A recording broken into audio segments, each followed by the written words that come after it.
संजय राऊत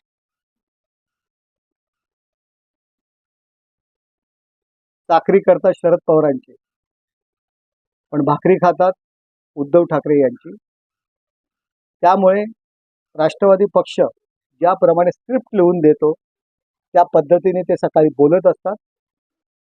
या शिवसेनेची हिंदू हृदय सम्राट शिवसेना प्रमुख माननीय बाळासाहेब ठाकरे यांच्या हिंदुत्वाच्या विचारामध्ये पाठीत खंजीर खुपसण्याचं काम संजय राऊत यांनी केलेलं आहे.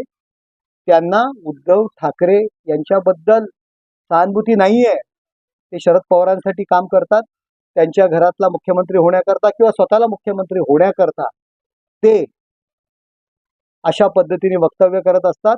त्या दिवशी दिल्ली दौऱ्यामध्ये मी आरोप केला, गुप्ता बंधू आणि त्यांची भेट झाली. संजय राऊतांच्या घरी जो गुप्ता बंधू इंटरनॅशनल रॅकेटमध्ये अडकलेले आहेत, अशा माणसाची भेट का झाली?